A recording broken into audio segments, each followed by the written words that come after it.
Hello, everyone. Welcome back to the Golden Butterflies Film Studio. So, I just finished watching the HBO Max documentary regarding the murder trial for Alex Murdaugh, which is actually going on right now. He just took the witness stand a few days ago. But this documentary is called Low Country, The Murdaugh Dynasty. And the reason why it's called The Murdaugh Dynasty is because their family have been big time solicitors in other countries and districts. They're known as district attorneys. But in South Carolina, their title is actually solicitor. And these men have been prominent figures in the community, very wealthy, very powerful.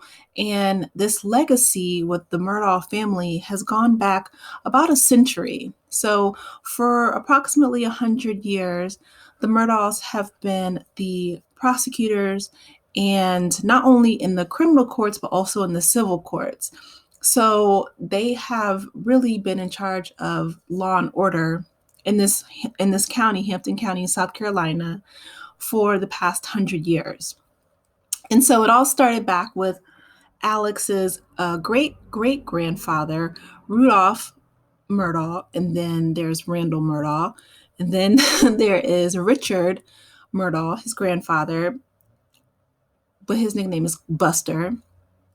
Then there is Alex Murdaugh. Then his son's name is Richard Buster Murdaugh, after his grandfather.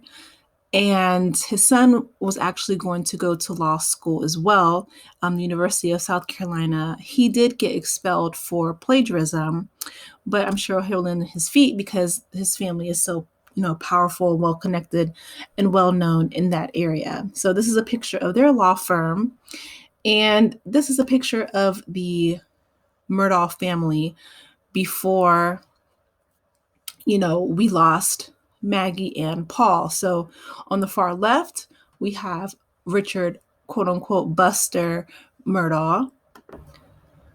So then we have Maggie, who is the mom of the two boys and the wife of Alex. And then we have Paul Murdaugh, and then we have Alex on the far right.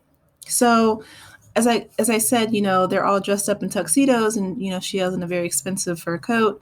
This is a very prominent family in their community, and from what I understand from the documentary, they were a family that not only had a lot of power and privilege, but problems as well, right? So there was a lot of drinking. The students at Paul and Buster's high school said that the parents supplied them with alcohol. They had their own small plane and hangar on their property, and they would, have recreational activities come and go off their property pretty often. So that was what they were known for. Pretty big partiers. Speaking of partying on a boat, here we have on the left Anthony Cook, and then we have Mallory Beach, who were high school sweethearts, and they were friends of Paul. And basically, Paul, Mallory, Anthony Cook, his cousin Connor Cook, his girlfriend Miley, and then Mallory, Paul's girlfriend, or Morgan, I apologize, Morgan, which is Paul's girlfriend. They all go out on a boat together. And basically, Paul gets really intoxicated, but because it's Paul's boat, he refuses to let anyone else drive the boat. Paul subsequently wrecks the boat. And unfortunately, several of the teenagers go flying into the water. Mallory gets swept up by the current, and they're unable to find her body until 7 days later. And, the whole family was really shaken up about it. But the one thing that stood out for me in this documentary, I've seen like 4 already, but this one in particular, the parents of Anthony Cook, they went into really extensive detail as to where the parents of and grandparents of Paul Murdaugh, their focus was, right? So they came to the hospital instead of checking on the well-being of, the kids that are injured from the boat accident or the whereabouts of Mallory since she was missing, their first initial reaction was, don't talk to the cops, don't say anything incriminating. They were trying to protect Paul at all costs, even at the extent of saying that, Connor Cook, one of the boys that was drinking and partying, but he was just trying to pin the driving of the boat on Connor. And the family actually hired a PI, a private investigator, to find out that, Connor, they did go back and forth, but at the time of the crash, there was no way that Connor could have been driving the boat just because of where he was positioned in the boat.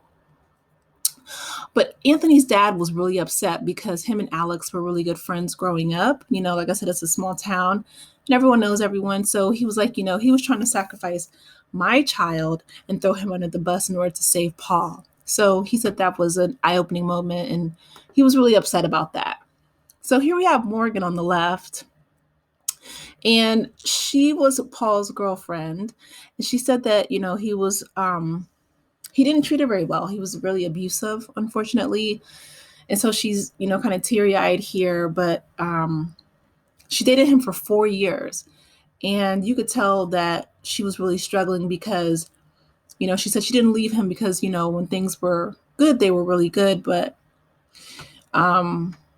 it was a sad situation all around. So I hope that she finds peace with that. And then we have, Alex here with Maggie and Paul. So there have been several rumors regarding the motive behind Alex, reasons why why he's on trial in the first place, right? When it comes to the death of his son Paul and his wife Maggie. And not to get into any speculations because he is on trial, so I'm definitely going to say, allegedly, but he did say on trial, he testified that he was addicted to opioids, and because of the drugs, he stole millions of dollars from his clients. And I really like this documentary in particular because they interviewed not only friends of the family, but also professionals and outsiders, and they gave their professional opinions and expertise in regards to this really prominent family. So right here we have Gloria Satterfield, who was their housekeeper for about 20 years.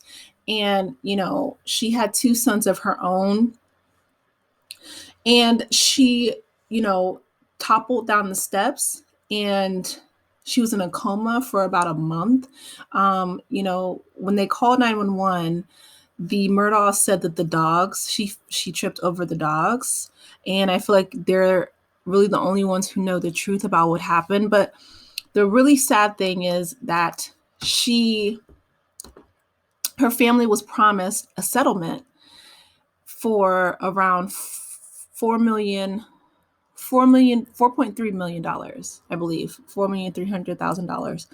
And Alex, because of his addiction, among other things, just not being an ethical lawyer, he stole the money from her sons. And so, again, this documentary interviewed not only the family members and those involved and the friends in the community, but also outsiders. And, this law enforcement officer was just saying that he worked on so many cases. They hired private investigators to find out the root causes of the motive and what was going on in the community. And they said that this one family has had multiple deaths tied to their legacy, right? So the housekeeper, then we had Mallory Beach, and not to mention, Stephen Smith, who was a young man in their high school, and people were speculating that there was a secret relationship, that there was a really close relationship between him and Buster Murdaugh, and that Buster had something to do with his death, allegedly. However, when people were interviewing the townspeople, and a lot of people did, speak anonymously just out of threat of retaliation, They said that it was about 19 to 20 people that named Buster Murdaugh as the prime suspect in the death of Stephen Smith. So that's a lot of people. So my hope is that they find out what really happened so that his family can finally have some closure and, that he can rest in peace.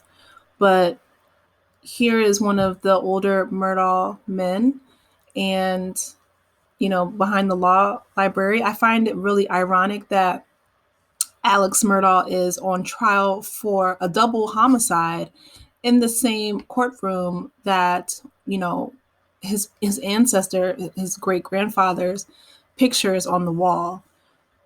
This trial and this story has so many twists and turns. You guys, please drop down in the comments and let me know your thoughts.